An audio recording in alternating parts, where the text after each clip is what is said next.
2장은 이제 요셉이가 이제 그렇게 요셉 내가 2장은 예수님께서 이제 태어나셔가지고 그 당시에 있었던 그런 그 전례나 국례나 이런 것들을 따라서 이제 예수님이 태어나서 그 8일 만에 할례를 받고 이름을 이제 예수라는 이름을 이제 받고 이제 이렇게 있을 때 이제 그런 그 예수님의 이야기가 이제 지난번에까지 40절에까지 이제 있었습니다. 이제 오늘은 또 이 41절부터는 그 지난번에는 그 아구스도 대왕이 호적을 하라고 하는 그 이야기가 이렇게 있었죠.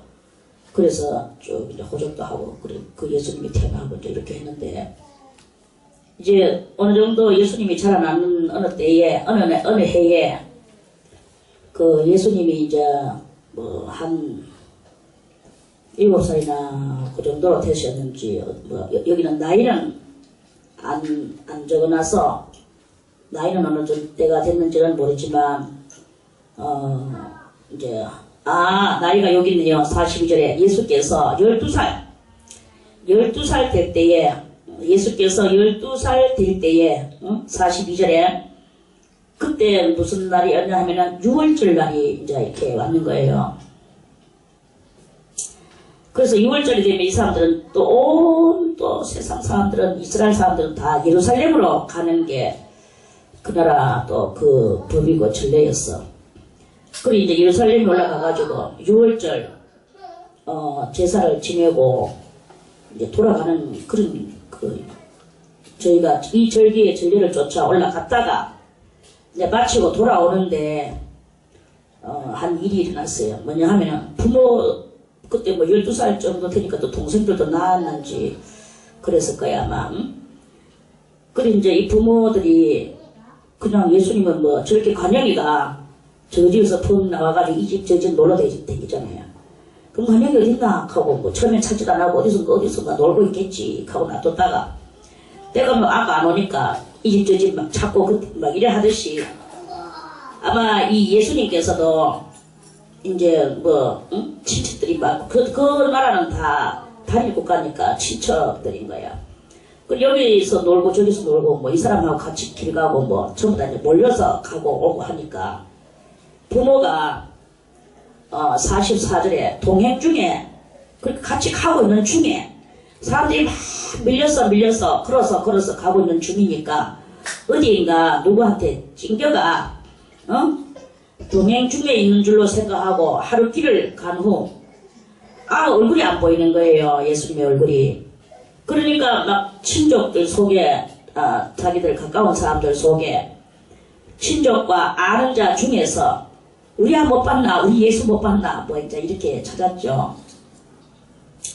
그랬는데 못 찾는 거예요. 만나지를 못하며 이제 그래서 발걸음이 자기들 살고 있는 나사렛으로 가야 되는데 도로 방향을 돌려서 그 예루살렘으로 이제 찾으면서 올라가는 거예요. 도로 거꾸로 거슬러서 부모가. 그리고 얼마나 올라갔느냐 하니까 이 46절에 보니까 사흘이나 됐대. 사흘이나 돼가 사흘 후에 성전으로 들어가 보니까 거기 예수님이 다 계시니 그 부모는 막 반가웠어. 만난 즉 뭘 하고 있나. 예수님은 자기 부모 따라서 나사렛으로 돌아가야 되는데 안 돌아가고 그가 선생들 중에 이렇게 그런 사람들 중에 지도자들 중에 거기 앉아가지고 그 12살 된 아이가 그 어른들 사이에 찡게 앉아가지고 그 선생님들한테 듣기도 하고 하시며 또 뭔가를 물어보기도 하시면서 묻는 것도 얼마나 지혜롭게 물으셨는지 거기에 어른들이 듣는 자가 다 그 지혜와 대답을 기이 여기더라 이랬어요. 이제 거기에 있는 거 뭐 예수님이 어린 날을 다 기록을 하려고 하면 또 뭐 책이 얼마나 더 두꺼워지겠습니까?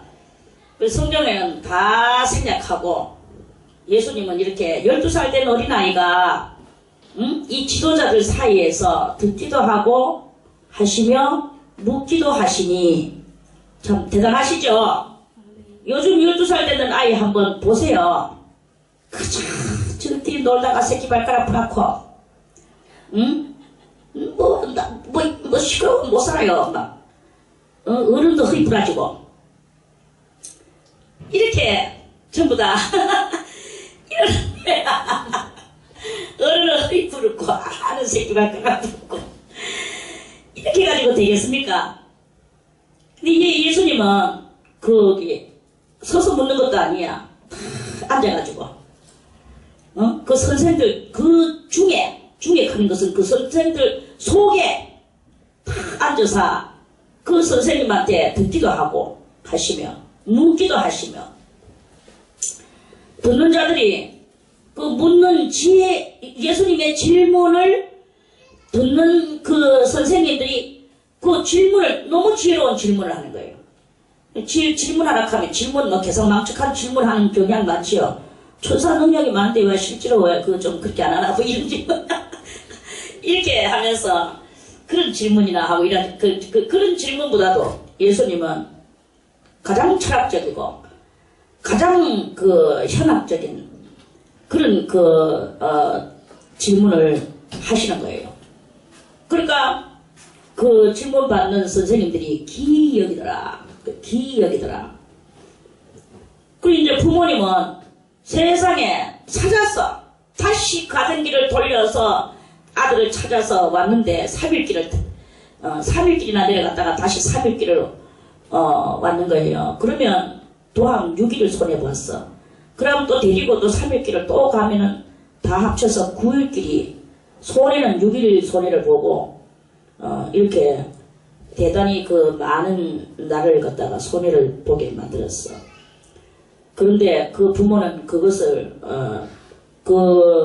그런 것들을 그런 것들의 차원을 모르는 거예요. 왜 그러냐면 부모들도 믿음 좋고 하나님께서 한 번씩 이상을 보여주시기는 하지만 그래도 인간이었고 예수님은 하나님의 아들인 신이었고 죄 없는 가운데서 태어났고 그 부모는 부모해봐야 뭐 마리아인데 마리아는 죄 가운데 있었죠.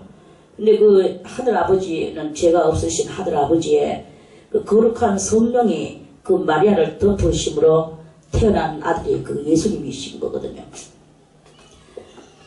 그리고 이제 그 부모는 보고 놀라며 그 모친은 가로되 아이야 어찌하여 우리에게 이렇게 하느냐. 엄마가 너무 놀라고 크게 지금 고생하고 다시 3일길을 이렇게 너를 찾아왔잖아. 이런 뜻이에요.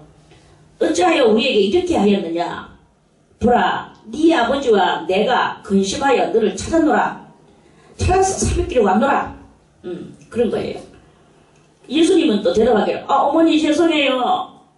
이제 어머니 갑시다. 이렇게 말하는 게 아니고 예수께서 가서 12살 먹은 아이가 어찌하여 나를 찾으셨나이까? 참나.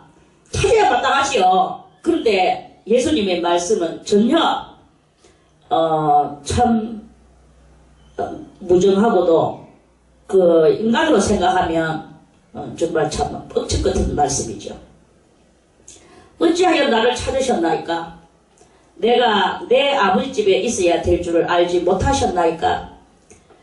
예수님은 어디에 계셔야 되느냐? 내 아버지 집에 계셔야 되는 자기는 신의 아들, 하나님 여호와의 아들이라는 것을 여기에 그 뉘앙스 같은 그 뉘앙스적인 말씀을 이렇게 하시는 거예요. 그 양치는 그 하신 말씀을 깨닫지 못하더라. 저는 이 말씀이 이제 여러분들에게 이 말씀 예수님이 이 신령하신 예수님께서 이 부모에게 이렇게 말씀하셨는데 그 사람들은 이 말씀을 읽으면서 많이 그 아이러니컬한 그런 그 느낌을 가질 수밖에 없어요. 예수님께서 그 훌륭하신 그 예수님께서 어떻게 부모한테 이렇게 세상적으로 보면 그는 막말이라고 볼 수 있는 그런 그 버르장머리 없는 말이라고 볼 수도 있는 거예요. 그런데 그 예수님은 그 말씀을 이렇게 하셨어요. 하셨는데 그 양친이 그 하신 말씀을 깨닫지 못한 거야. 그러니까 뭐냐, 나는 하나님의 아들이다 라는 것을 그 12살 먹은 그 아이 예수께서 이렇게 이 지금 성경이니까 올라오는 글씨 문맥만 가지고 우리가 이해를 하려고 하면 대단히 딱딱하지 않을 수가 없는 그런 이야기입니다. 아마 그 당시에 만약에 있었다면 그 랍비들도 그 선생들도 거기 다 여럿이 있고 장로들도 거기 있고, 그리고 그분들이 자기들끼리 이제 이렇게 선생들이니까 랍비들이니까 뭔가를 이야기할 건데, 어린아이가 질문하는 걸 아주 멋진 질문하니까 신기하고 놀라워서 같이 또 대답을 해주고, 그렇게 대답을 할 때는 좋았는데, 근데 이 아이가 막상 친부모가 나타나서 친부모가 그렇게 하니까 이런 말을 하고 있는 것을 그 옆에 랍비들도 분명히 들었을 것이다. 그러면 그때 그 사람들의 마음은 또 어떤 것으로서 여러 가지가 기기묘묘한 신명들의 그 신명들 속에 그런 것들이 있었을까? 아니면 야야 니 조금 전에 말할 때는 참 잘하더만 지금 무슨 말을 부모한테 그렇게 하나? 또 이렇게 그 사람들은 자기들이 또 육체적인 소리를 했을 수도 있었을 거라고 그렇게 생각을 합니다. 그래 이제 그러는데 이 말씀은 결국은 경에 올랐고, 예수님은 결국은 자기의 정체성을 아주 적나라하게 우리들에게 들춰내 주셨고, 그래서 이 말씀을 읽는 우리들은 아 그래 예수님은 내 아버지지. 내 아버지는 누구냐? 그 요셉이가 아니고, 자기의 아버지 요셉이가 아니고 여호와 하나님이 내 아버지시고, 그 하나님 집은 어디냐? 성전이다 이거예요. 그래서 내가 내 아버지 집에 있어야 될 줄을 알지 못하셨나이까? 이렇게 하시는 거예요. 그래서 뭐 히브리 원어에는 어떻게 써놨을는지는 모르겠지만, 아무튼 예수님의 이 말씀은 온 세상을 다 극복하시는, 하늘을 극복하시는 그러한 그 말씀이셨다. 이 극복하시는 말씀이시다. 신령을 들춰내시는 말씀이시다.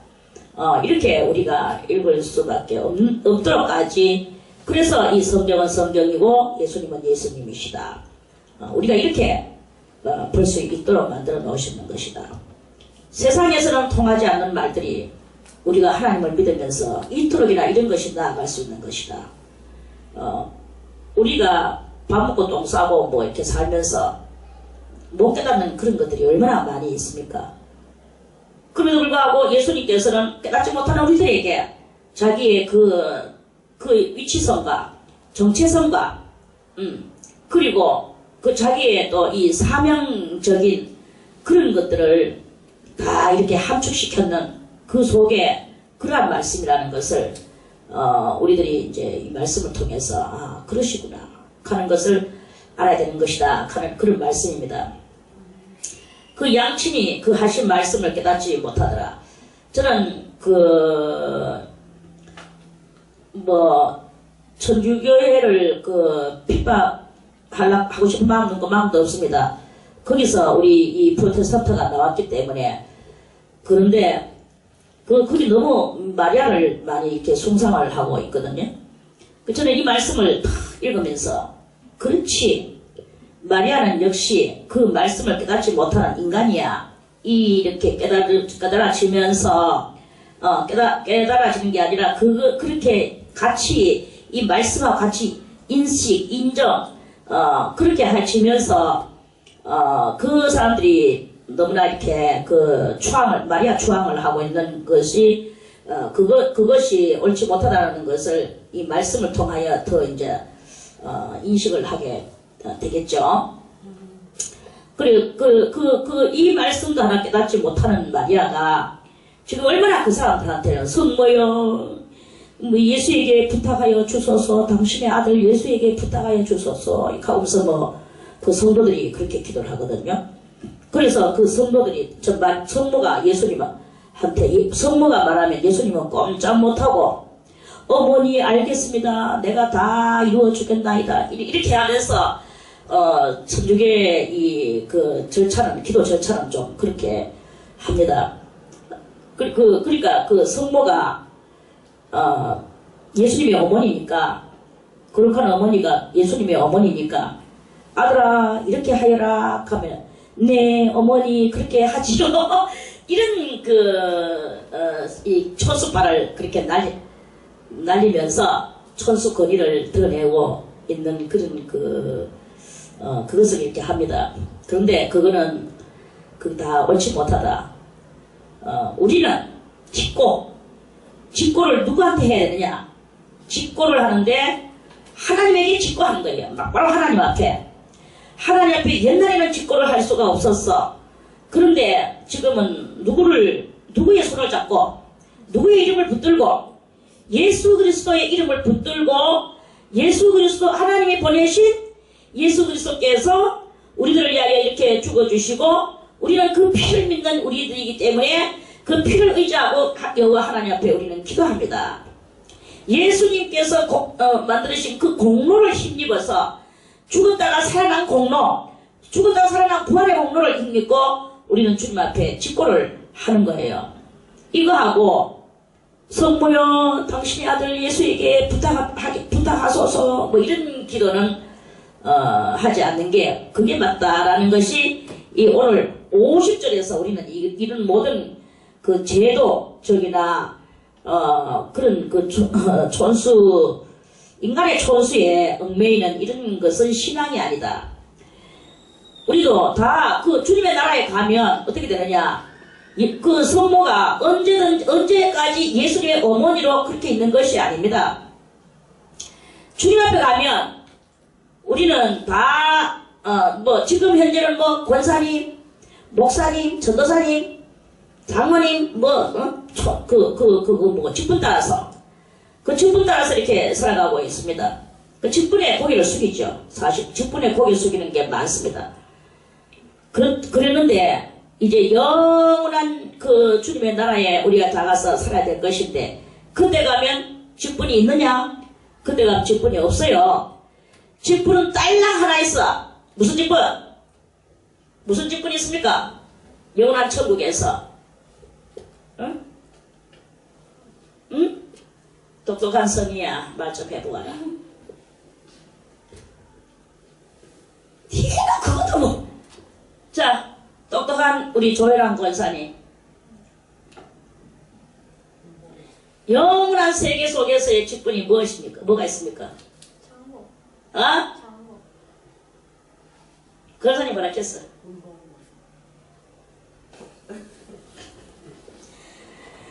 때는 늦었지만 기성이가 정답을 영원한 세계 속에요. 직분 아무것도 필요 없고 딸랑 하나. 장로라는 직분이에요. 장로 직분 하나밖에 없습니다. 우리는 목사님 하고 세상 사람들도 목사님한테 병원에 가면 특혜를 주고 동사무소에 가도 특혜를 주고 막 주지만 영원한 그 천국에 가면은 목사님 없습니다. 성경에도 목사라는 말 딸랑 한 번밖에 안 나와요. 그런데 이 장로는 아주 그 반열부터 시작해가지고 계속 영원까지 있는 게 그 장로입니다. 그래가지고 신학교에서 처음에는 막 목사들이 좋다고 목사 하다가 나중에 성경 자세히 읽다 보니까 장로가 영원한 끼고 목사님이라는 말은 딱 한 번밖에 없거든. 그러니까 목사도 장로 반열에 들어가는 크기다 하면서 다시 또 그렇게 말하면서 또 이렇게 하는 그런 경향을 봤거든요. 아무튼 그 영원한 세계 속에서는 직분이 장로 하나밖에 없습니다. 그리고 우리가 거기 가면은 다 어떻게 되느냐? 다 뭐냐?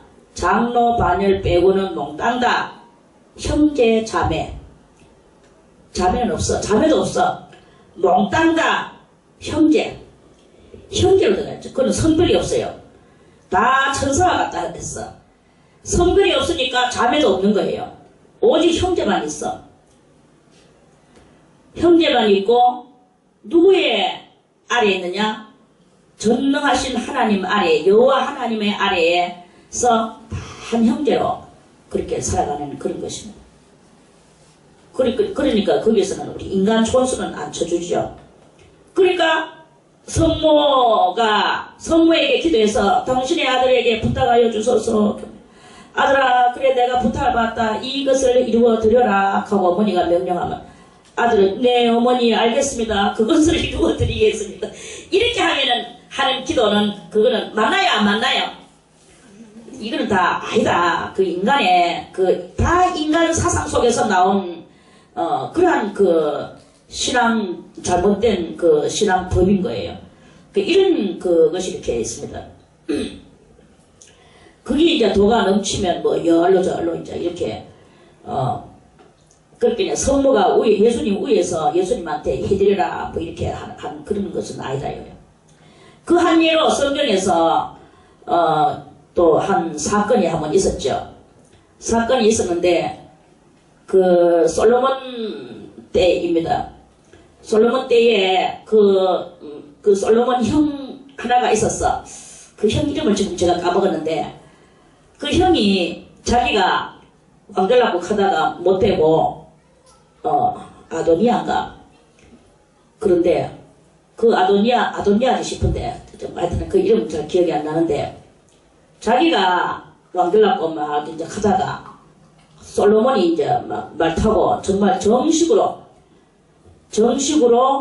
전통 아버지의 그 인장을 받아가지고 말 타고 막 솔로몬 뭐 왕이야 뭐 솔로몬 왕 만세하고 막 이렇게 자기가 막 하다가 자기가 먼저 앞장서가 잔치하다가 막 그랬잖아요.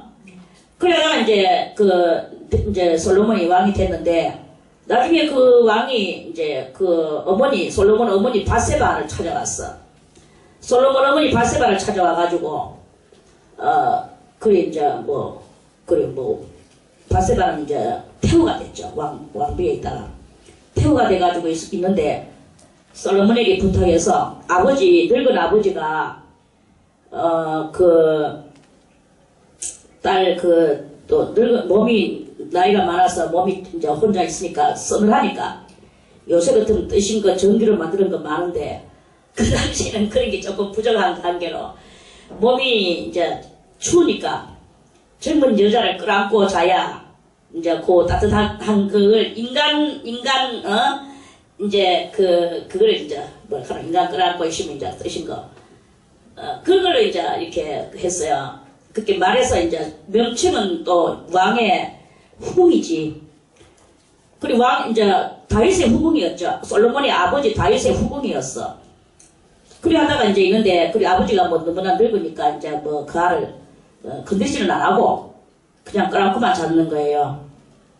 그러다가 아버지가 돌아가셔서 늙은 영감. 그래 이제 결국은 촌스러운 뭐냐면 이제 어머니 빨 되는 거지. 아버지의 여자로. 그런데 이제 아버지가 건드리지 않았다라는 그 어린 여자라는 것을 알고, 가가지고, 이제, 솔로몬 어머니한테 가서, 바세바한테 가가지고, 그래, 솔로몬한테 이야기해서, 왕한테 이야기해서 그 여자를 자기 아내로 달라고 그렇게 부탁을 했어요. 그래, 바세바가, 그래, 그럼 내 아들한테 부탁해보지. 그래가지고 이 어머니가 가서, 솔로몬한테 가서 그렇게 이야기를 했죠. 그러니까, 솔로몬이 화가 났어요. 그리고 처음에는 뭐 어머니가 무슨 부탁할 거고 어머니 말씀하셔서 제가 다 들어드리겠습니다. 그때만 이제 아무 사심이 없었어. 그런데 그 아도니아가 그렇게 말을 하니까 화가 난 거예요. 그래 어머니 그를 위하여서 그렇게 따라 이름이 뭐고 또 이름도 다 생각이 안 나네. 아비삽이에요.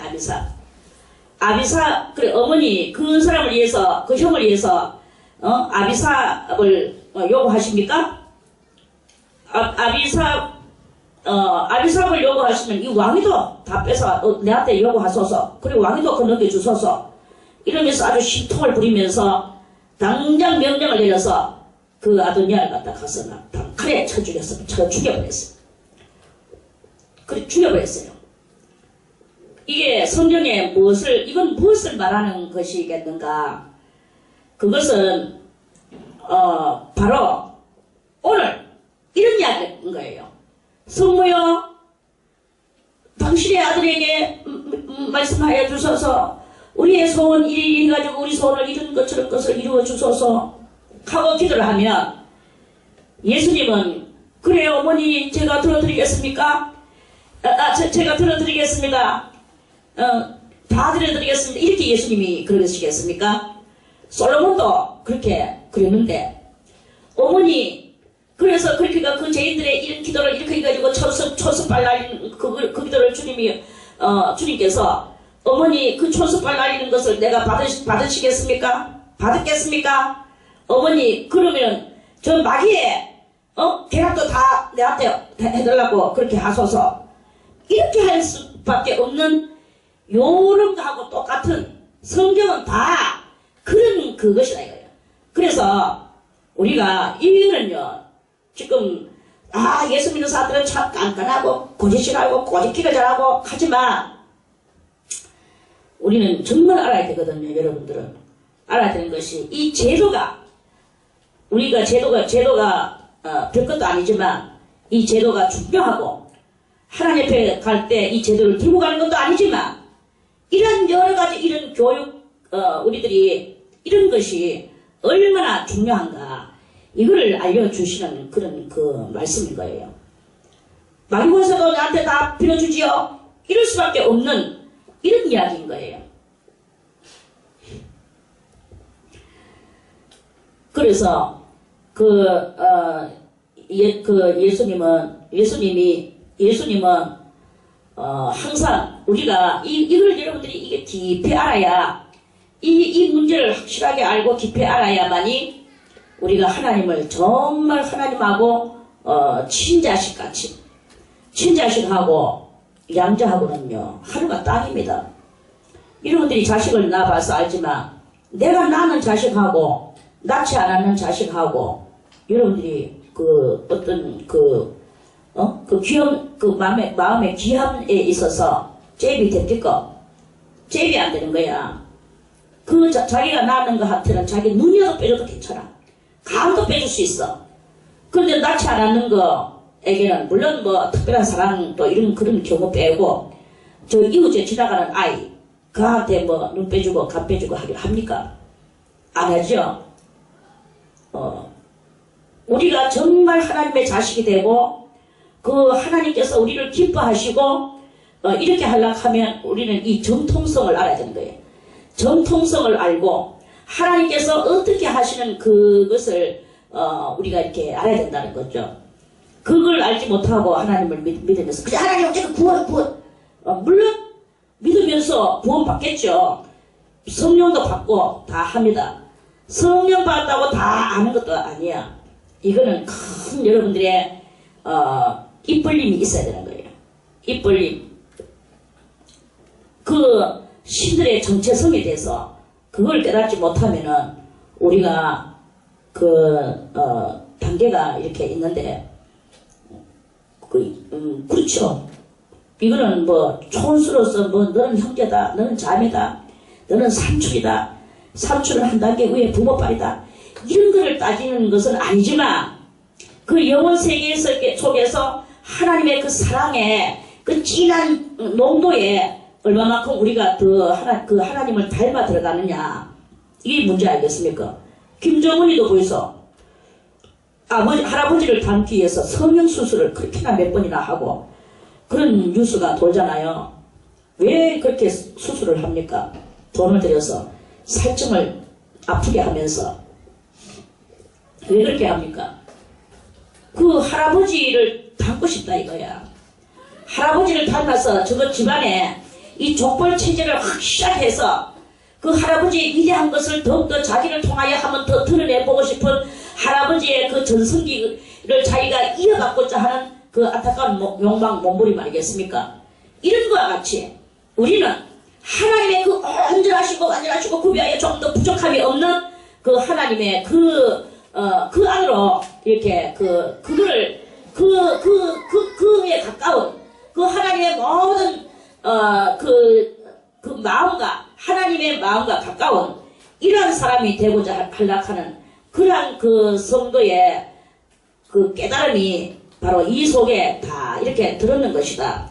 그래서 우리는 전격적으로 전능하신 여호와 하나님께서 그 아들을 우리들에게 아낌없이 주시고, 그러면서 그 아들도 건져내시고 우리도 건져내시는 그 하나님의 그 진정한 뜻을 깨닫는 그런 성도가 되어질 때 하나님이 그래 네가 내 마음을 아는구나 이렇게 되어지는 그런 놀라운 역사가 일어나게 된다 하는 말씀입니다.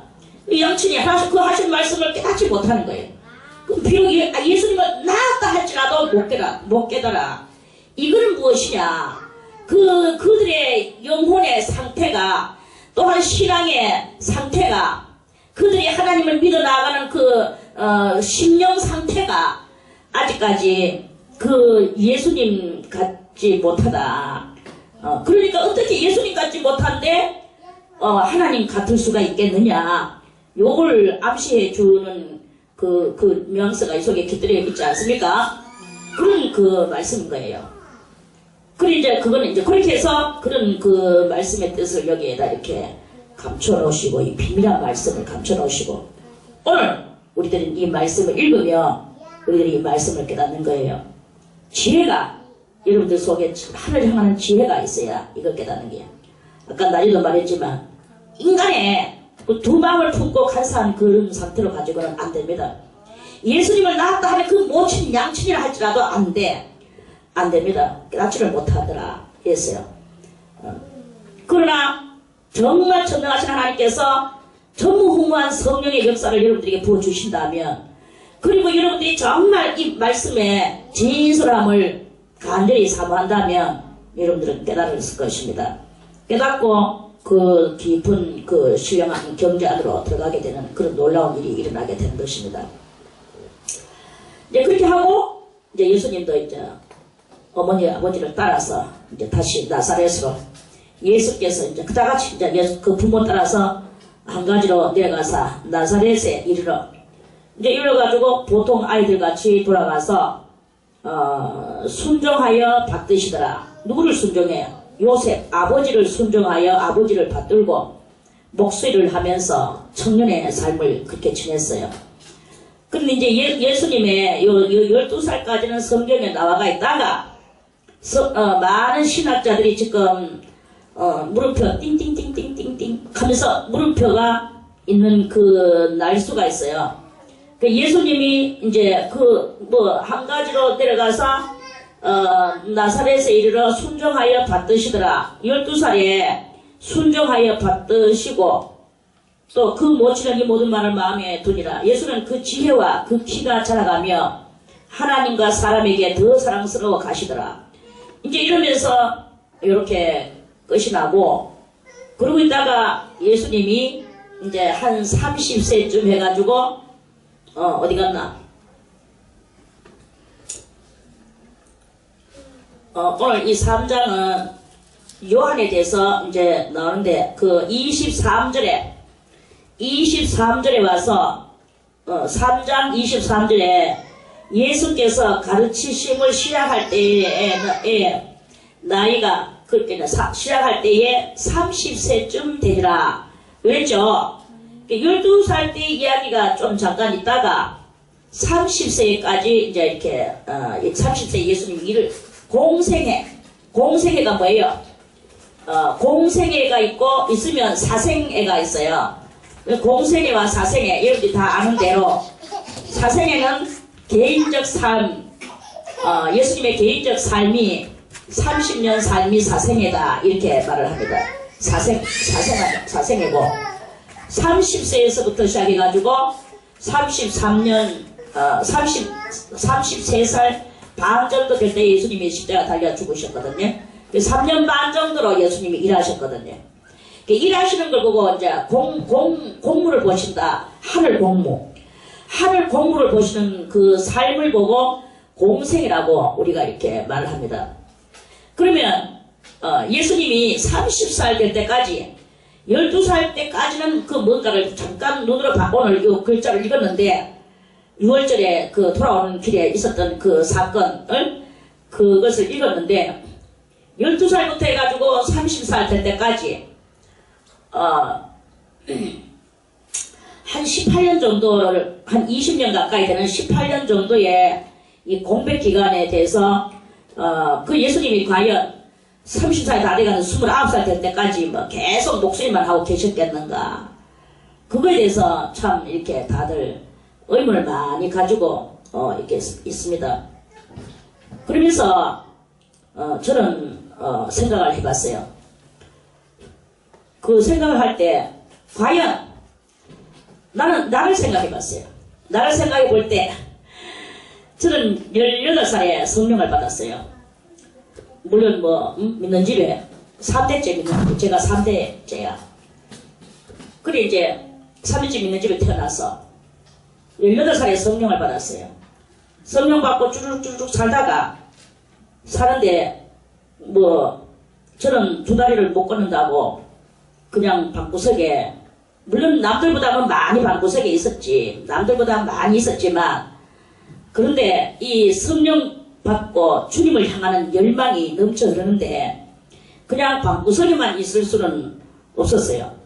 그러니까 이 신앙이라는 것은 우리가 얼마만큼 사모하느냐에 따라서 그렇게 그 뭐랄까나 내 나름 그 연구하는 그 삶이 필요했었는 거예요. 그러니까 집회에도 여기 이 집회에도 가보고 저 집회에도 가보고 옛날에 유명한 부흥가 옛날에는요 또 우리 때에는 집회를 부흥 집회를 많이 했어. 부흥회 하면서 부흥회도 많이 했고 나중에 부흥회 신명 대부흥회 처음에는 신명 대부흥회 하다가 세월이 자빠니까 세상 말이 좀 섞여 들어가지고 대집회, 신명 대집회로 한잔 말이에요. 그래서 나중에는 뭐 집회라 하는 말이 더 익숙하게 쓰고 이제 이렇게 했는데, 신명 부흥회를 많이 이제, 가게 되고, 그러면서 또 기도원도 뭐, 여기저기 이 기도원도 한번 가보고, 저 기도원도 가보고, 그렇게 가면 많이 뭐 더댕길 수는 없죠. 산골치 기도원은 산골짜기고, 길이 얼마나 험합니까? 요새는 뭐 기도원도 다 아스팔트 깔아놓고 차가 있으니까 막 쫙쫙을 제가 요번에 용산에 가가지고 마음이 막 대단히 착착한 게 제가 거기서 독백을 했어.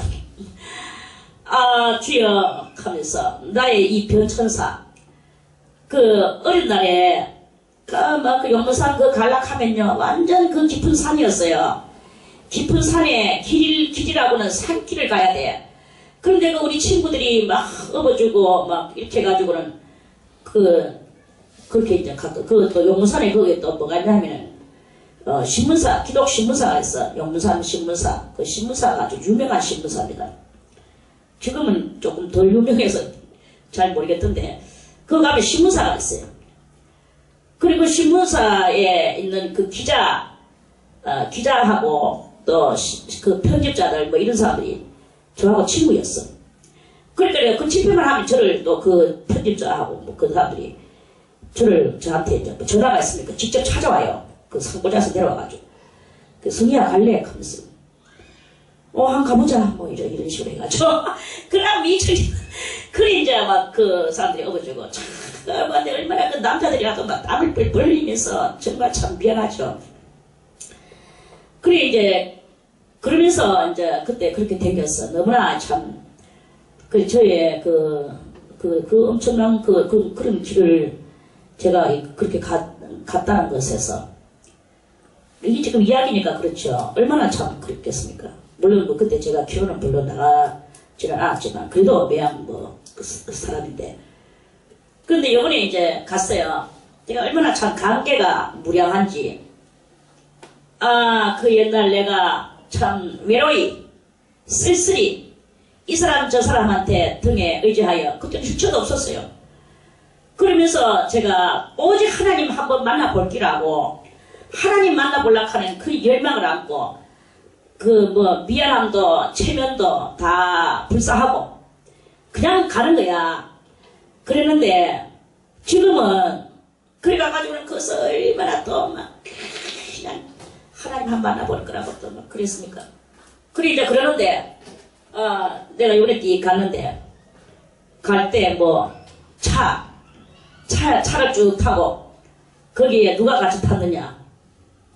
아들, 딸, 사이, 며느리, 외손자, 외손녀, 친손자, 친손녀, 성도와 아울러, 참, 그렇게 큰 차를 몰고,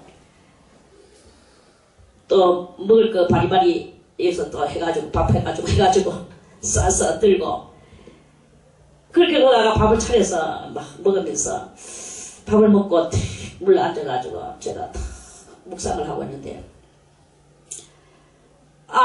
참, 얼마나 이 나의 크나큰 변천사냐. 내가 그러면서 나의 변천사를 보라 하면서. 그렇게 또 뭐 우리 또 사이하고 또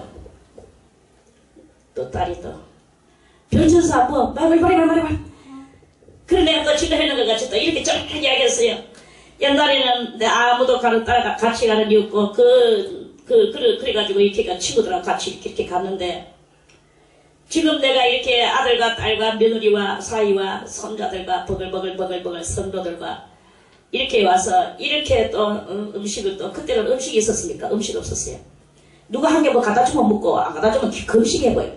우린 웬만하면 금식했어. 그때 왜? 몸이 무거우면 먹고 가는 사람 힘들까봐. 난 아예 금식을 많이 했어요. 안 먹어. 집에 와가지고야 비로소 먹어요. 나갈 적에도 안 먹고 들어올 적에도 안 먹었어. 와서 먹었어. 이 몸 가볍게 하기 위해서 정말 내 말 없는 나의 그런 그 삶이었죠. 근데 지금은 뭐 먹고 싶을 때 다 먹죠. 이거 먹고 싶으면 이거 먹고 저거 먹고 싶으면 저거 먹고 참 너무나 많은 변천사가 이렇게 일어납니다. 그러면서 제가 이 성경을 또 이렇게 읽어볼 때 그래 만물의 찌꺼리도 보타도 못한 내가 찌꺼기만도 못한 내가 그러다가 또 더군다나 또 이 찌꺼기만도 못하기도 하지만 일반 사람보다도 더 못한 내가 이렇게 다 그 변천 속에서 얼마나 많은 기도원을 다녔으며 얼마나 많은 부흥집회를 다녔으며 나보다도 더 못한 내가 그렇게 사모하고 갈망하며 내를 이렇게 하여 다녔는데 그것도 뭐 누구를 위해서 저는 그렇게 한 게 없습니다. 내 하나 살기 위하여. 그리고 뭔가 이 알아야 될 것이 내 속에 있는데 이 알아야 될 것을 알아야 되는 내 이 속에 갈망이 있는 거예요. 의를 위하여 목마른 자는 복이 있나니 저희가 배부름을 얻을 것이요. 그 배부름을 얻기 위하여 이 메마른 내 심령의 이 골짜기를 채우기 위하여 그렇게 그러는데 예수 그리스도께서는 천지만지를 창조하시는 그 하나님의 그 직접적인 아들이시오. 또는 그 예수님은 사도이신 벌정하시오.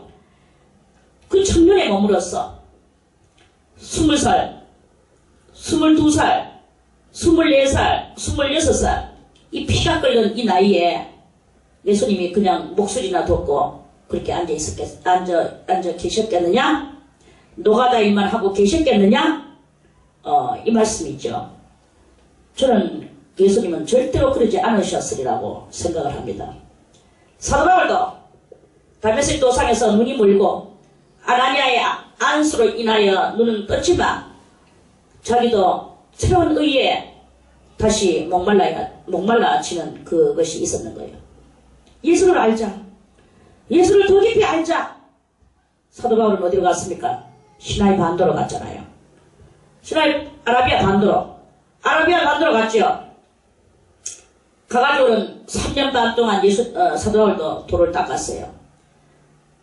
그랬는데, 예수님은 물론 40일 동안 광야에서 금식을 하셨는 그 이야기도 나중에 나옵니다. 4장에 가면 나옵니다. 그 광야에서 40일을 금식하기까지 그 앞전에 예수님은 그냥 목숨만 하고 계셨느냐? 세상 일만 하고 계셨느냐? 그렇다고 여러분 생각합니까? 근데 갑자기 하나님의 아들이기 때문에 30일 금식하면서 번쩍 일어날 수 있었습니까? 그렇지 않다고 그렇게 저는 생각을 하거든요.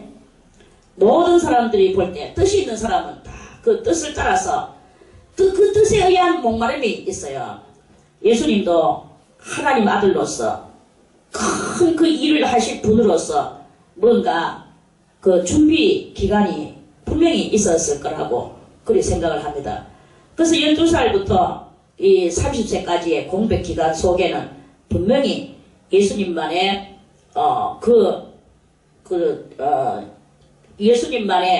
예수님과 하나님 사이에 그런 그 엄청난 그런 그 스토리가 있을 것이다. 이제 이런 말씀이죠. 자, 그래서 이제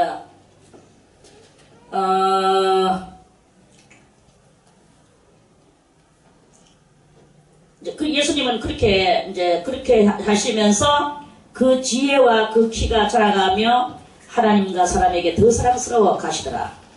이제 그러고 나서 3장이 왔습니다. 3장. 이때 이제 그 어떤 때냐. 디베료 가이사가, 이제 이 디베료 가이사가 위에 있은지 근데 어느 위냐 하면 이 장소는 어디냐 하면 위는 이 왕의 위를 말하는 기고, 그 왕이 어디에 있었느냐 하면은 로마에 있었어요. 디베료 가이사가. 로마는 이제 가장 본토고, 그 위에 있은지 얼마냐면은 15해라고 했어요. 15해 같으면은 숫자로 말하면 15년. 디베료 가이사가 위에 있은지 15년 되는 때에 15년 되고, 이제 이렇게 하면 역사가 어느 때라는 것이 확실하게 요것만 보고 역사를 보면은 예수님이 그 30살 될 때 예수님이 30살 되시고 그 세례 요한이가 요단강가에서 사역을 하던 그때가 어느 때라는 것을 연도수를 역사의 그 연도수를 찾으면 여기서 연도수가 나오게 되어 있습니다.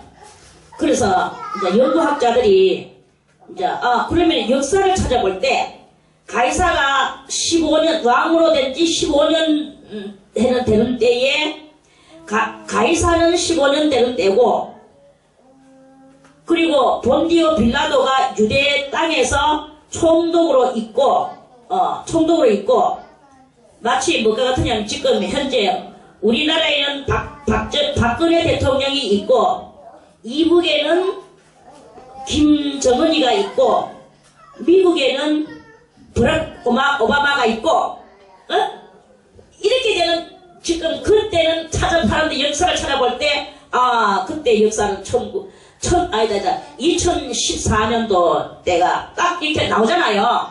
이렇게 나오듯이 요때 몇 년도라 하는 말은 성경에는 없지만 가이사가 위에 있은지 15년 되는 때고, 이스라엘의 유대 땅에는 본디오 빌라도가 총독으로 있었고, 그리고 헤롯이 갈릴리 맨 이스라엘 땅입니다. 이스라엘 땅의 갈릴리에 거기서 분봉 왕으로 있고, 그리고 그 동생 빌립이 이두레와 드라고니 지방에서 두 군데에 이 빌립은 분봉왕으로 있었어요. 분봉왕은 가이사가 네가 그쪽 가가 왕노를 해라 이래가지고 분봉왕으로 보내는 거예요.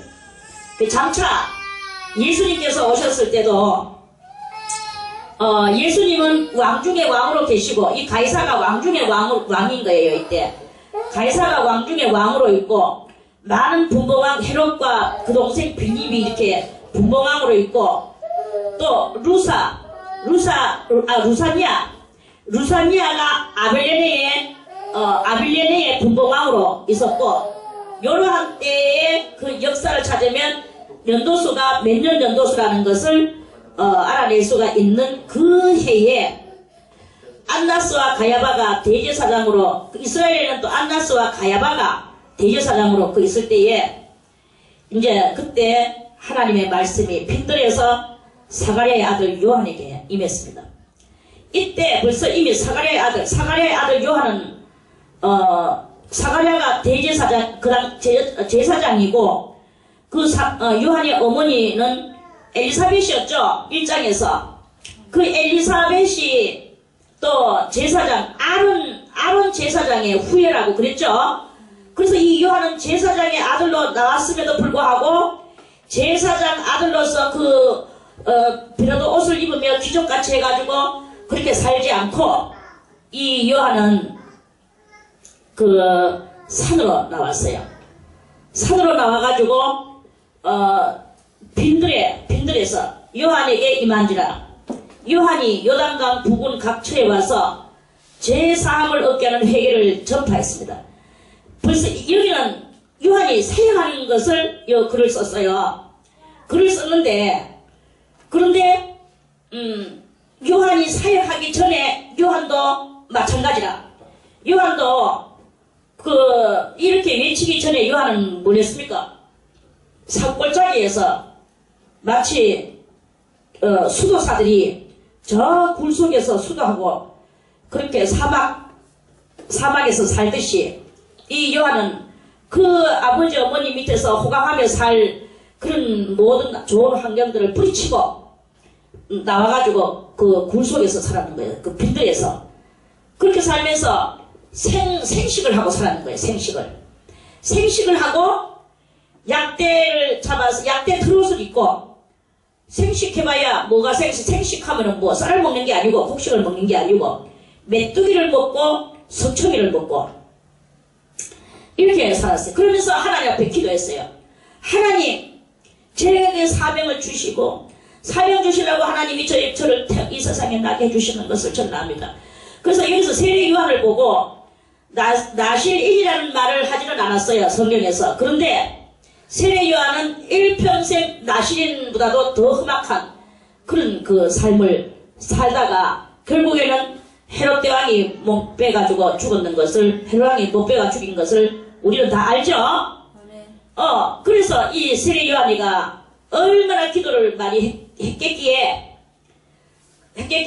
하나님의 능력이, 하나님의 말씀이, 2절에 있잖아요. 하나님의 말씀이 그렇게 세례 요한이가 하나님의 말씀이 임하기 전에 벌써 이미 세례 요한이가 자기 제사장들 아버지 어머니 제사장 속에 있었습니까? 아니잖아요.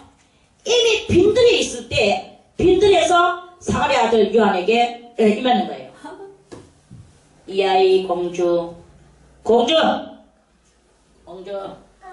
엄마한테 가세요. 목소리가 듣거든. 그럼 내가 울고 있다 이것이.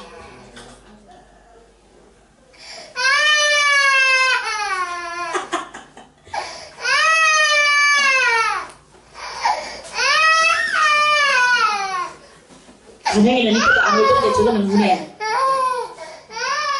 가시나하고 웃음하고 이 우느냐 안 우느냐의 차이. 웃음하가 간띠리가 더 세게 부었네.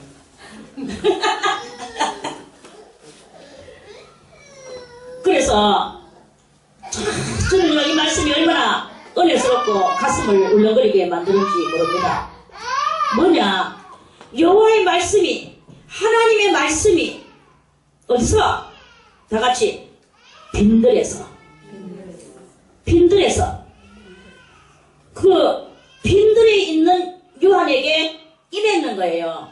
안방에 있는 요한에게 임했는 게 아니고 떳떳한 호강하고 비로도 제사장들이 입는 그런 벨로아 옷을 입고 있는 게 아니고 빈들에 있는 요한에게 거기에 하나님의 말씀이 임했는 거예요.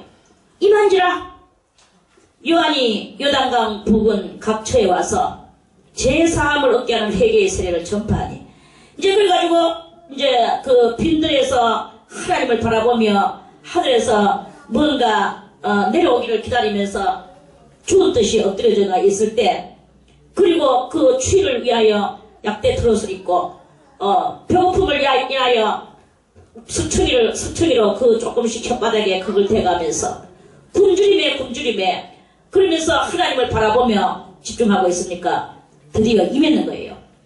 임하고 나니까 그때부터 이제 요단강 부분 그 갇혀요. 나왔어요. 계속 빌들이 있다가 이 하나님의 말씀을 받고 난 뒤에서 비로소 요단강 부근에 있는 각처로 내려와가 백성들한테 죄사함을 얻게 하는 회개의 세례를 전파를 했습니다. 회개라! 천국이 가까웠느니라. 그렇게 말씀했습니다. 어깨 전파하니 선지자 이사야의 책에 쓴 바 선지자 이사야의 책에 이제 이사야 40장 있잖아. 외치는 자여 광야에서 외치는 자의 소리가 있어 가로되 너희는 주의 길을 예비하라. 그의 첩경을 평탄케 하는 그 이사야 40장에 그 말씀이 있습니다. 그 말씀을 누가 그 말씀을 이루느냐. 오늘 이 세례 요한이가 이 말씀을 이루는 거예요. 이 선지자 이사야 책에 쓴 바 광야에 외치는 자의 소리가 있어. 이 외치는 자는 누구냐? 세례 요한이에요. 세례 요한이가 외치는 자입니다. 외치는 자는 하나님이시죠. 그 소리, 외치는 자의 소리, 세례 요한이는 누구냐? 그 소리예요. 하나님을 외치시고 세례 요한은 소리가 되어 가로되 너희는 주의 길을 예비하라. 그의 첩경을 평탄케 하라. 예수님의 길을 이제 오시면 6개월 후에 예수님이 오실 것이다. 예수님이 오시기 전에 네가 먼저 예수님이 하실 그것을 네가 먼저 오픈 게임을 하여라. 오픈하여라. 이 말씀이에요. 그래서 사람들은 딱 세례 요한이가 누군지를 압니다. 이런 제사장의 아들이에요. 예수님하고 세례 요한하고의 이 출신은 하여가 땅입니다. 예수님은 그냥 목수의 아들이에요. 물론 조상은 유다의 혈통이지만, 그리고 세례 요한은 누구의 혈통이냐? 아론의 혈통이죠. 제사장 혈통이다 이거죠. 그 혈통은 그것도 다 크게 말하면 이제 예수님은 왕의 혈통이라고 말을 하지만, 그도 왕가는 아니었죠. 물론 다윗이 왕가지만 지금은 나라도 다 그때가 있고. 그러는 그 상태였어. 그리고 그 평탄케 하라. 모든 골짜기가 메워지고 모든 산과 작은 산이 낮아지고 굽은 것이 곧아지며 험한 길이 평탄하여질 것이요 모든 육체가 하나님의 구원하심을 보리라 한가 같으니라. 그 이사야에 있는 말씀, 그 말씀과 같으니라. 모든 골짜기는 저쪽 바깥에 저 골짜기 저걸 말하는 것입니까? 아니고 모든 골짜기가 메워진다는 것은 이 골짜기, 모든 골짜기는 어디 골짜기? 우리의 이 심령 골짜기를 말하는 거예요. 심령 골짜기가 메워지고 모든 산도 이 심령이에요.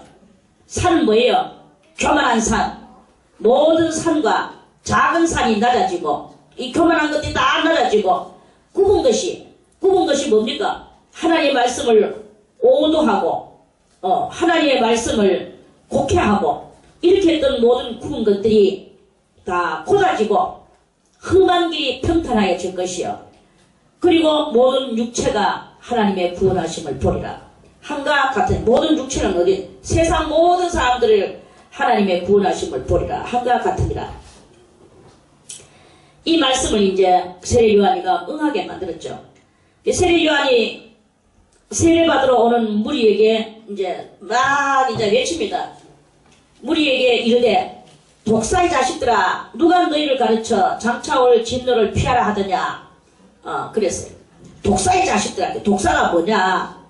이게 바로 요한복음 8장 44절에 너희는 너희 아비 마귀에게서 났으니. 독사는 누구냐? 에덴 동산에 아담과 하와에게 선악과를 따먹도록 종용했던 그 뱀을 보고 그 뱀이 우리 인생들을 죄 가운데로 이렇게 독한 죄 가운데로 떨어뜨렸는 그것을 말하는 거예요. 그래서 그 뱀의 자식이다 이 말이에요. 모든 인생들이 다 무슨 자식이냐? 뱀의 자식이에요. 사탄의 자식이에요. 너희는 너희 아비 마귀에게서 났으니 그랬거든요. 그 독사의 자식들아 누가 너희를 가르쳐 장차 올 진노를 피하라고 하더냐. 너 못 피한다 이 말씀이죠. 그러므로 너희들이 정말 피하고 싶고 그거를 안 받으려고 하면 그 장차 올 진노를, 안 받으려고 하면, 회개에 합당한 열매를 맺고, 회개에 합당한 열매를, 회개만 하고 있으면 안 됩니다. 그 회개를 정말 하면, 거기에 합당한 열매가 있어야 되는. 그 열매는 뭐냐? 회개에 합당한 열매. 하나님이여 하고 눈물 콧물 흘리면서 나는 죄인으로소이다 하고 난 뒤에는 뭘 해야 됩니까? 열매를 맺어야 되잖아. 그러면 그 열매를 어떤 열매를 맺어야 되느냐? 그 열매는 지금 이 세례 요한이는 그 말라기 이후 정말 대단히 오래된 그 세월 속에서 뭐 우리가 뭐 몇 년이다 하는 말을 함부로 할 수는 없지만 그 세월 속에서 구약 시대의 마지막 선지자가 이 세례 요한이에요. 그래서 세례 요한이는 예수님하고 같은 그런 그 6개월 차이에 그렇게 그렇게 나왔다고 하지만 예수님과 그 세례 요한은 시대가 동시대가 아닙니다. 시대가 철저히 다른 시대예요. 세례 요한이는 성부 시대라고 한다면 예수님은 드디어 오셔서 성자 시대의 주인공이 되셔가지고 그 성자 시대를 오픈하시는 그 예수님이신 거죠. 그래 이제 그러한 그 상태예요. 그런데도 불구하고 세례 요한이가 새로운 그 시대를 개막을 하도록 그 밑자리를 깔아주면서 정말 그 예수님의 그 시대를 도약시키는 그 가장 그 도약자라고 볼 수가 있는 거예요. 그래서 그 예수님의 시대를 도약시키는 그것을 도약 준비, 이 준비는 곧 도약 이렇게 되어지는 그렇게 만들어지게 되진 그 세례 요한이다. 이런 말씀이죠. 그래서 시대가 달라. 세례 요한이는 서서 신랑을 맞이하는 신부가 있지만 또 그 신랑을 기뻐하는 친구가 있는데 나는 이 친구의 기쁨에 충만하였노라. 내중에 가면 그 말씀이 또 나옵니다. 한 누가복음 12장 정도로 가면. 그러니까 그 기쁨이 그러니까 세례 요한은 뭐냐? 예수님하고 대단히 같은 그 사역을 감당하고 그렇게 엄청난 분으로 이 세상에 오셨죠. 그래서 예수님이 또 말씀하시기를 여자가 낳은 자 중에 세례 요한보다 더 큰 이는 없다. 가장 크다 그랬어요. 그런데 또 천국에서는 세례 요한보다 더 큰 이가 없다. 더 작은 이가 없다. 또 이렇게 말씀하셨거든요. 그러니까 세례 요한은 아주 지금 대단히 이 마지막 시대를 하나님 앞에 멋지게 사용되어졌고 자기 자신은 참 초라하게 내려뜨리는 그게 바로 세례 요한의 그런 그 일생의 그 삶이다. 그걸 바라보면서 지혜로운 자는 어떻게 살아야 될 것인가. 이제 우리는 예수님의 시대를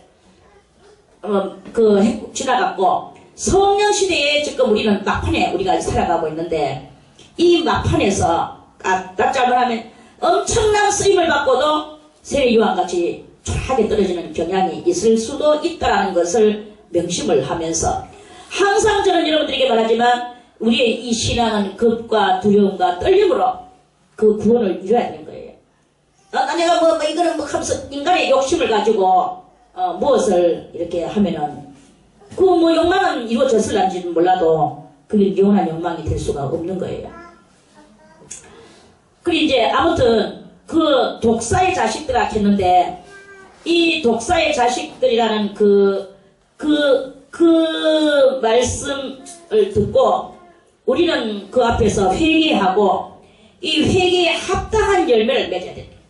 합당한 열매를 맺어야 되는데 그럼 이 세례 요한 구약의 마지막 그 주역 배우가 한 말씀을 우리는 정말 잘 마음속에 담아놔야 됩니다. 합당한 열매가 그럼 그 당시에 무엇이었겠는가? 이스라엘 민족들은 다 말합니다. 우리가 지금 비록 노마의 앞자리에 살아가고 있지만 저 개 같은 노마, 짐승 같은 노마, 그 그 로마는 다 할례받지 못한 그 로마라고 생각을 하고, 자기들은 비록 남의 그 짐승들의 앞자리에 살아가고 있지만 자기들은 할례받은 족속이다 이거예요. 할례받은 족속이기 때문에 하나님께서 언제든지 능히 우리들을 꼭 우리들을 이 로마에서 복귀시켜 독립시켜 주실 것이라는 그것을 아는 거예요. 그걸 굳게 믿는 거죠. 그렇게 믿고 있는 그것을 예수님은 꼬집으시는 거예요. 꼬집으시면서 너희들이 속으로 요한이 말하는 거죠. 속으로 아브라함이 우리의 조상이라고 말하지 말아라. 내가 너희에게 이르노니 이건 성령이 충만해서 이제 요한이가 말씀하는 거죠. 내가 너희에게 이르노니 하나님이 능히 이 돌들로도, 땅바닥에 있는 돌을 가리키면서 이 돌들로도 아브라함의 자손이 되게 하시리라. 돌 가지고 아브라함의 자손이 되게 하신다면 저 로마인들도 아브라함의 자손이 될 수 있게 된다는 그런 대단히 무시무시한, 그 사람들에게 있어서는 무시무시한 그런 그 당시에 그 말씀이셨어요. 그래 되게 하시리라. 이미 도끼가 나무 뿌리에 놓였으니, 이 도끼는 누구냐? 도끼는 예수님이시고 나무 뿌리는 진리의 그 말씀이에요. 그 놓였으니 좋은 열매 맺지 아니하는 나무마다, 그 진리의 말씀인데 이 진리의 말씀을 열매를 맺혀야 될 진리의 말씀에 열매를 맺혀야 될 그 이스라엘 민족들이죠. 이스라엘 민족들이고 또 그 이스라엘 민족들한테는 이 도끼가 벌써 이스라엘 민족들의 그 뿌리까지 놓여져 들어갔다는 거죠. 그래서 이 나무가 이스라엘 민족들이 좋은 열매를 맺지 아니하면 찍혀서 불에 던지게 될 것이라는 엄청난 이제 예언을 하게 됩니다. 무리가 물어 가로되 그러하면 우리가 무엇을 하리까? 좋은 열매는 어떻게 하는 것이 좋은 열매입니까? 이 말씀이에요. 대답하여 가로되 그럼 좋은 열매를 맺는 것은 뭐냐? 눈물 콧물 회개하고 그 행동을 회개했으면 행동을 달리해야 되는 거예요. 가로되 옷 두 벌 있는 자는 옷 없는 자에게 나눠줄 것이요. 그렇게 뭐냐? 자선사업을 하래. 하나님은 자선사업하는 것을 보고 좋은 열매라고 그렇게 많이 말씀을 하셔요. 가부를 돌봐주고 고아를 돌봐주고 나그네와 기역을 집안에 들여서 먹여주고 재워주고 이렇게 하도록 그렇게 합니다. 두 벌 있는 자는 옷 없는 자에게 나눠줄 것이요. 먹을 것이 있는 자도 그렇게 할 것이니라 했어요. 그렇게 세리들도 왔어요. 뭐 얼마나 그랬겠습니까? 세리가 백성들한테 세금 받아가지고 노마한테 줄락하니까 자기 동족들한테 미안하죠. 그래서 하나님 앞에 어떻게 용서 좀 받아볼까 하고 이 세리들도 왔어. 그래 우리들도 세리를 받으면 안 될까요? 하고 왔어요. 받고자 하여 와서 가로되 선생이여 우리는 무엇을 하리까? 그랬어요. 하매 가로되 정한 세 외에는 늑증치 말라. 예수님이 뭐 별 말씀을 세례 요한이도 별 말씀은 안 하셨어. 정해졌는 세만 받아라. 근데 이 세리들이 조금 정해졌는 것보다 항상 더 많이 해가지고 그 상납시키고 나머지는 지하고 이렇게 하는 또 부정적인 또 그런 일도 하거든요. 그래서 말라 하고 그 세례를 줘. 그럼 이 세리들도 세례 받고 그 다음에는 그렇게 안 삽니다. 정직하게 살겠죠. 군병들도 물어가는데 군병들도 왔어. 군인들. 그 당시에 군인들은 막 댕기면서 너희들은 우리가 지켜주니까 너희들이 편안하게 살지 하고 막 대단히 또 포악성을 부리고 많이 부렸거든요. 분부를 갈 때 이 군병들도 의로운 군병들은 또 막 세례받으러 왔어. 우리는 무엇을 하리까 하매 가로되 사람에게 강포하지 말고 무수하지 말고 받는 요를 족한 줄로 알라 하니라. 너희들은 내 때문에 우리들 때문에 이렇게 사는 거야 하면서 뭐 좀 더 내라 뭐 이러면서 개별적으로 막 백성들한테 약한 백성들한테 더 갈등는 이런 그 짓을 했는데 세례 요한이가 이런 것들을 다 꼬집었어. 이것이 다 무엇이냐? 이게 바로 열매. 좋은 열매는 바로 우리들의 행위가 바로 열매예요. 내 행위가 어떠냐, 이걸 말하는 거죠. 그래서 우리 행위가 욕심으로 살아가느냐, 포악성으로 살아가느냐, 우리가 물질 정신을 가지고 살아가느냐, 이런 문제예요. 그래서 물질 정신을 가지고 살던 사람은 물질을 초월하고, 포악성을 부리던 사람은 포악성을 없애고, 자기 자신을 계속 수련을 해야 되는 거죠. 그러면서 하나님의 그 말씀이 어떤가, 그 말씀을 또 깨달으면서 살락하고, 이렇게 살아갈 때 그 행위가 3년 지나가고 4년 지나가고 5년 지나가고 10년 지나가고 이렇게 되면 그 행동이 이제 딱 이제 그렇게 접어들게 되는 거예요. 그렇게 되면 이제 그 행동이 바로 열매가 좋은 열매의 사람이 돼서, 그러한 사람은 꼴짜기였던 사람은 그 꼴짜기가, 그 10년 꼴짜기가 메워졌을 것이고, 높은 교만에 그것이었다면 그 교만들이 깎여졌을 것이고, 큰 교만이나 작은 교만이나 그런 것들이 다 깎여졌을 것이고, 구부러졌던 것들은 다 펴져서 하나님의 말씀으로, 구부러졌다는 말은 무엇입니까? 모든 것을 삐딱하게 보는 거예요. 다 낙지꼬리를 걸고 보는 거야. 이렇게 보던 그 깔꼬리를 가지고 보던 그런 모든 것들을 다 이제 사람과 자비로 바라보는 거죠. 사람과 자비로 바라보고, 물론 저 사람이 조금 옳지 못하구나 하는 그런 것이 좀 보여도 인간이니까, 그리 하나 주님께서 오셨지. 병든 자에게 의원이 필요하듯이 저런 사람들을 위하여 예수님이 오신 거 아니겠는가. 예수님이 오셔서 다 내게 오라, 수고하고 무거운 짐진 자들아 다 내게로 오라고 하는데, 내 뭐길래 내가 그한테 그렇게 하겠나. 이러면서 그런 모든 것들을 사람과 자비로 바라보는 이런 상태가 되어질 때, 그런 심령이 바로 무슨 심령이냐, 열매가 이루어진 그런 그 심령이 되는 것이다 하는 그런 말씀이죠. 백성들이 바라고 기다림으로 모든 사람들이 요한을 혹 그리스도신가 심중에 의논을 했습니다. 백성들이 너무나 요한이가 그때 인기 절정, 완전 많은 신령한 전석이, 이러한 때에 이제 요한한테는 많은 제자들이 생겨나게 되고, 요한이 너무 멋있는 거예요. 왜? 사람들은 다 그래도 모든 사람들이 자기들 죄짓고 악의 열매를 맺고 하지만 다 서로의 열매를 맺고 싶어 하는 게 또 한 사람이거든요. 뭐가 올바른 것인가, 그 올바른 것을 추구하는 게 또 한 사람이란 말입니다. 그래서 추구하는 그 사람들이 요한이 살아가는 이 모든 것들을 보니까 너무나 요한이가 멋져 보이는 거예요. 그러니까 요한한테 매달려서 요한이가 대단히 수많은 사람들에 둘러싸이가 이 예수님이 장차하실 것을 자기가 이제 미리 그렇게 하고 있었어. 그 요한한테 그 사람들이 따라다녔어요. 그냥 나중에 예수님한테 항상 따라다니니까 그게 어색하지가 않는 거예요. 예수님이 무엇을 하시면 대단히 어색한 것을 안 만들기 위하여 하나님께서는 미리 그 제사장의 아들 요한을 보내셨는 거죠.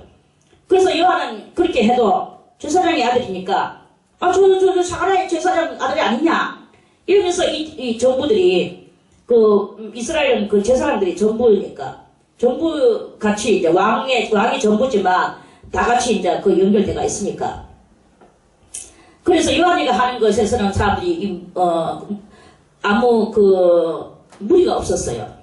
막바로 예수님이 나왔다 하면 그 사람들은 정말 이해를 못하고 그거는 가차없이 돌로 때려서 예수님은 일도 한번 못해보시고 죽으셨을 것입니다. 그래서 이 인생들의 모든 그 분위기와 시대에 돌아가는 그런 모든 그런 것들이 그런 것들로 하여금 하나님께서는 다 요리를 해놓으셨는 거예요. 요리를 해놓으시고 그렇게 요한을 통해서 요리를 해놓으시고 예수님이 그렇게 하실 때는 요한도 뭐 그렇게 했었잖아 그전에. 그리고 저분도 그렇게 하는 거야. 그게 어색하지가 않은 거예요. 생소하지가 않는 거지. 생소하지가 않으니까 섣불리 그리고 또 세례요한한테 그렇게 했던 그 모든 그 경향대로 처음에는 그냥 놔두다가 나중에 예수님한테 너무나 많이 몰려 들어오니까 섣불리 또 예수님한테 또 돌을 집어 던질 수도 없고, 형벌을 하는 그런 것들을 저것들이 제도적으로 할 수가 없었죠. 그래서 예수님이, 결국은 예수님은, 자기의, 맡은 바, 그 모든 날들을 다 사용하시고, 사용하시는 그 끝날에 예수님은 또 그 마지막 일까지 하시고, 그렇게 다 이제 모든 마무리가 되시는 그런 그것인 거예요. 그리고 이제 아무튼 이때는 예수님의 그것을 첩경을 평탄케 하기 위하여 이제 요한이가 대단한 그 인기 정상으로 이제 오르는 그런 그것입니다. 그래서 요한이가 혹시 그리스도신가 하고 할 정도로 사람들이 심중에 의논할 정도로 그 당시에 이제 분위기가 그래 했는 거죠. 요한이 모든 사람에게 대답하여 가로되 나는 물론, 그래서 요한은 거기에 대해서 정확한 또 대답을 합니다. 나를 따르라 뭐 이게 아니고 그게 아니고 나는 물로 너희에게 세례를 주거니와, 자기는 요단강 물로 세례를 주는 거예요. 그니와 나보다 능력이 많으신 이가 오시나니, 그냥 예수님이 오실 것에 대해서 예언을 쭉 하는 거예요. 그분이 바로 그리스도가 이제 하늘부터 온다 하는 그리스도가 오는 것을 그 요한의 입으로 들으니까 그 백성들의 마음이 얼마나 편안하고 사모되어지게 되고, 그 오실 메시아가 곧 눈앞에 이를 것이라는 그것을 가슴 설레이며 그 말씀을 들을 때 그 행복감이 오죽하겠습니까? 큰 은혜로운 그 당시에 그 말씀적인 예배이죠. 그리고 그 능력이 많으신 이가 오시나니, 너희들이 나를 이렇게 섬기지만 내는 도리어 그분의 신들매를 풀기도 나는 감당치 못할 엄청나신 분이 오신다. 엄청나신 분이 오셔서 그는 성령과 불로 너희에게 세례를 주실 것이다. 이렇게 말씀하시는 거예요. 그리고 손에 키를 들고 자기의 타작마당을 정하게 하사, 자기의 타작마당, 예수님의 타작마당, 그 예수님의 타작마당은 심판날을 보고 말하는 거예요. 그 심판날을 정하게 하사, 알곡은 뭐예요? 구원받은 성도는 뭐야? 곡간은 어디예요? 천국이죠. 그 천국에 드리고, 쭉정이 누굽니까? 구원받지 못한, 주님을 따르기는 따르지만 엉망진창으로 따르는, 지 멋대로 육신의 본능대로 살아가는 그러한 그 쭉정이는 꺼지지 않는 불에 태우는데, 이 꺼지지 않는 불이 무엇입니까? 지옥불이죠. 이렇게 그 세례 요한이가 아주 정확무화한 이 말씀으로 탁 했어. 그러면서도 또 기타 여러 가지로 세례 요한이는 많은 설교를 했다고 합니다. 그러하여 백성들에게 좋은 소식을 전하였으나, 이제 이렇게 할 때 그때 분봉왕 헤롯이도 그 예배를 드렸어요. 헤롯은 그 예배를 드리고 헤롯이가 어느 정도 이 세례 요한의 말씀이, 헤롯도 왕이니까 도를 알아요. 그래서 세례 요한이가 던지는 이 진정한 도의 말씀을 헤롯은 은혜를 받았죠. 그래서 요한이를 아주 귀중하게 여기고 있었어요. 그런데 이제 헤롯은 그렇게 귀중하게 여기는 것이고, 그러면서도 속으로는 또 멸시를 하는 거예요. 인간의 멸시가 있었어. 헤롯 속에 무슨 멸시가 있었느냐? 자기들은 로마 사람이라 이거예요. 로마는 멋지고 화려하고 강하고 굳건한 반석이 세워진 것과 같은 엄청난 자기들의 나라가 있다는 거지. 그 나라에서 자기를 이렇게 이 파지로 그 왕으로 이렇게 말해서 정권을 와가지고 이렇게 있는 거죠. 있다고 생각을 하는 거예요. 와가지고 있다 보니까 큰 하나님에 대해서 뉴스는 들었어. 그리고 큰 하나님의 사람이 되기 위하여는 이렇게 살아야 된다, 저렇게 살아야 된다, 올바르게 살아야 된다는 것을 아는 거예요. 그러면서도 불구하고 자기는 엄청난 로마의 사람이기 때문에 자기 육신의 이 정욕적인 것을 이렇게 그러니까 이 헤롯은 정욕에게 젖는 거죠. 그래서 자기 동생 빌립, 그 빌립의 아내 헤로디아, 그렇게 말해서 촌수로는 제수씨예요. 제수씨. 이 제수씨하고 불륜의 관계를 맺었어.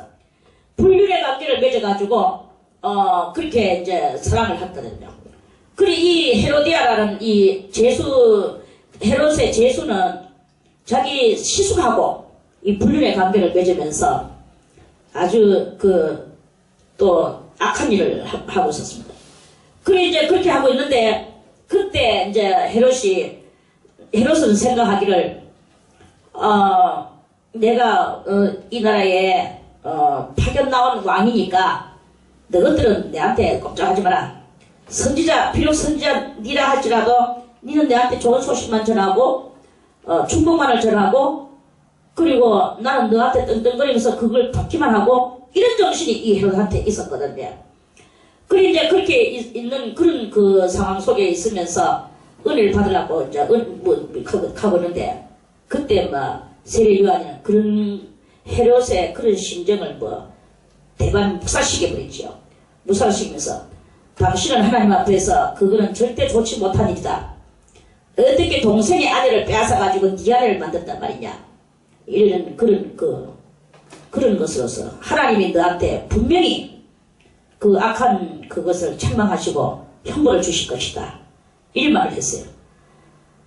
그러니까 헤롯이 이제 화가 났죠. 화가 나가지고 이렇게 그래도 또 세례 요한이 하나님의 사람이니까 조금 의지무지하고 있는데 그래가지고 또 헤로디아하고 제수하고 이제 또 속삭거리면서 오늘 나 세례 요한한테 내가 이런 소리를 들었다. 뭐라고요? 당신이 세례 요한한테 그런 말을 듣다니. 당장 갔다가 세례 요한이를 목에다 옥에다 가두세요. 그래가지고 옥에다 가뒀어요. 그리고 그 동생 헤로디아의 일과 또 그의 행한 모든 악한 일을 인하여서 요한에게 책망을 받았습니다. 책망을 받고 그 위에 한 가지 악을 더 했는데 제수하고 불륜의 관계만 맺은 것이 아니라 하나님의 의로운 사람을 옥에다가 가두는 묘일을 했다라고 성경에서 이렇게 말씀을 하는 거예요. 그리고 이제 그렇게 가지고 있는데 옥에 가두니라 백성이 다 세례를 받을세. 이제 요거는 이제 그러니까 이 이야기가 순서대로 되지 않고 그렇게 된 이야기를 하면서 세례 요한 때에 백성이 이제 아직까지 세례 요한이가 옥에 갇히기 전에 그 이야기입니다. 백성이 다 세례 요한한테서 세례를 받고 있었어. 그때 예수님도 세례를 받으시려고 거기에 이제 준비를 기도를 하고 계셨는 거예요. 세례를 받으시고 기도하실 때에 하늘이 열리며 성령이 형체가 나타났어요. 성령이 형체로 나타났는데 어떤 형체? 비둘기 같은 형체로 나타나는 거예요. 성령이. 왜 성령이 비둘기 같은 형체로 나타났을까요? 천사의 형체도 할 수 있었고 다른 어떤 그런 형체도 얼마든지 이 성령은 다 하실 수가 있습니다. 그런데 비둘기의 형체로 나타나셨어요. 비둘기는 뭘 상징하나? 평화를 상징하거든요. 예수님이 세례를 받으실 때 비둘기 같은 성령이 비둘기의 형체같이 해서 예수님의 위에 강림을 하셨어요. 강림하시더니 하늘로서 소리가 나기를 너는 내 사랑하는 아들이라 이렇게 내가 너를 기뻐하노라. 하나님이 예수님이 이 세상에 오셔서 하시는 그 모든 일을 다 내려다보시면서 내가 너를 기뻐하노라. 참 은혜스럽죠? 우리들도 매사에 무슨 일을 하든지 주님 앞에 어떤 일을 하든지 너는 사랑하는 내 아들아 아니면 사랑하는 내 딸아. 아직까지는 우리는 여자니까 딸이거든요. 사랑하는 내 딸아 내가 너를 기뻐하노라 하는 소리를 하늘로부터 듣는다면 어떻겠습니까? 그렇게 예수님한테 이러한 하나님의 음성이 성령을 통하여 내려졌어요. 이게 뭐냐? 이것은 장차 이제 예수님께서 하나님의 모든 하나님께로부터 받은 바 그 사명을 다 이제 그 모든 일을 시행하실 것을, 그걸 이제 상징적으로 말씀을 하시는 것입니다. 예수님이 하실 일은 무엇이겠습니까? 평화의 일인 거예요. 평화의 일. 그 예수님이 말없이 도살장으로 끌려가는 어린 양과 같이 그렇게 가시는 그것이 자기 사명인 줄 알고, 그 예수님은 그렇게 죽으셨죠. 그리고 그게 바로 이제 하나님께서 기뻐하시는 것이고, 예수님이 뭐 누구한테 뭐 칼을 대거나 욕설을 하거나 그렇게 하시는 적이 없었어요. 물론 예수님이 독사의 자식들아 했습니다. 독사의 자식들아가 그게 욕설같이 보이지만, 욕설이지만 그거는 있는 것을 이야기하는 거예요. 사실 우리는 땅 태어날 때 무슨 자식을 납니까? 독사의 자식이에요. 이 독사의 자식을 하나님께서 이 독사의 자식을 독사의 자식에서 뽑아내가지고 하나님의 자식으로 만들려고 하는 이 하나님의 역사 안에 있어 그 스토리가 지금 이렇게 진행되고 있는 거 알겠습니까? 아멘. 그래서 예수님이 그냥 물론 또 예수님을 잡으러 막 그 제사장의 부하들이 왔죠. 왔을 때 그들이 무기를 들고 막 그렇게 왔잖아요. 몽둥이를 들고. 그래 예수님께서 너희가 뭘 잡으러 오는 것 같이 금과 몽둥이를 들고 오느냐, 예수님이 그렇게 말씀도 하셨고, 베드로도 칼 가지고 그 제사장의 그 하수인 그 사람 말고 그 말고의 귀를 잘랐잖아요. 자기 스승님 잡으러 갔다고 베드로가 화가 나가지고. 그런데 예수님은 아이고 충성스러운 나의 제자야, 네가 나를 위해서 나를 잡으러 온 사람을 갖다 귀를 잘라버렸느냐, 그렇게 그 예수님은 말씀을 하시지 않았습니다. 예수님은 베드로야, 네 칼을 도로 집에다가 꽂아라. 누구든지 칼을 쓰는 자는 칼로 망할 것이다. 이렇게 예수님이 말씀하셨어요. 그러면서 그 귀를 땅바닥에 떨어진 귀를 도로 주워가지고 그 말고의 귀에다가 붙여줬어요. 그 예수님은 이 세상에서 평화의 사역을 하러 오셨는 것이지 어떤 칼과 몽둥이로 전쟁하러 온 것이 아니다 이거예요. 폭력을 쓰러 오신 것이 아니다. 그리고 예수님은 인간의 그 어떤 혈기를 쓰러 오신 것이 아니다. 예수님은 전격적으로 이 평화, 비둘기 같은 이 평화를 이 세상에 뿌리고 장차 평화의 세계를 조직하시려고 하는 그 예수님의 뜻이 거기에 들어오는 것이다. 이런 말씀입니다. 그래서 그 예수님의 그 뜻을 깨닫는 사람은 이 모든 우리들의 이 총칼과 몽둥이와 혈기와 우리의 이 투잡한 정신을 다 이런 그런 것들을 다 이렇게 우리는 다 내려놔야 되는 거예요. 내려놓고 평화, 오직 이 평화로서 악마에게 우리는 시해해야 되는 이런 그렇게 해서 그 주님의 그 뜻을 받들고 많은 사람들이 또 그 뜻을 따라서 그렇게 하는 그런 민족들도 또 있습니다. 그 예수님이 이렇게 세례를 받으실 때 내가 너를 기뻐하노라 하시면서 이런 소리를 들으면서 그래 그 예수님의 세례가 이루어졌습니다. 세례의 의미를 조금 말씀드리고 오늘은 여기까지만 22절까지만 말씀드리고 내일 다시 또 마지막을 또 말씀드리겠습니다. 네, 요 23절부터는 예수님의 또 족보죠.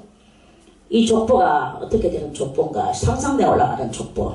그래서 그 끝머리는 하나님이 나오시게 만드는 이런 그 족보예요. 그것이고, 오늘은 그 예수님의, 우리는 이제 이 세례가 무엇이냐. 세례는 곧 죽음을 말하는 것이고, 이 세상에서 죽음이다. 이 세상에서 빠져나오는 것이다. 이제 이런 말씀이에요. 그러니까 말해서 세례는 이 세상에 살던 사람이 죽는 것이다. 죽는 사람이 죽음 이전에 있었던 그 일들이 합니까? 그게 되겠어? 그게 자기들한테 해당이 되겠습니까? 그런 거와 같이 우리들이 세례를 받을 때 세례를 받는다는 이유는 세례 받기 직전에 살던 모든 삶들을 말 살았든 쫓겨 살았든 간에 그 삶들을 이제는 다시는 그 세계에서 빠져나왔고 그 세계에서 살던 말해서 아이가 어머니 뱃속을 버리고 바깥으로 나오듯이 또 이 세상에서 살다가 저 세상으로 또 가듯이 그런 뜻이에요. 그러니까 차원 다른 곳으로 나오는 것이다. 육적인 세상 속에서 내 마음대로 살던 세상 속에서 이제 하나님의 은혜의 세상으로 들어오는 것이다. 그래서 옛날에 내 마음대로 살던 세상은 이제는 죽었고 없고 이제는 은혜의 세계를 체험하면서 살아가는 가고자 지금 관문을 통과한 것이 하는 것이 바로 그게 세례가 바로 그런 뜻을 의미하는 것입니다. 그래서 세상에 대하여 죽고 하나님에 대하여 의에 대하여는 사는 이것이 바로 세례다. 그런 말씀이죠.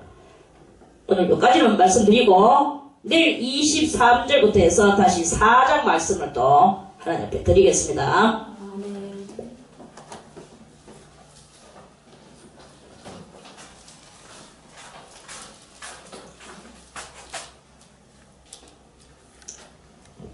찬송가 292장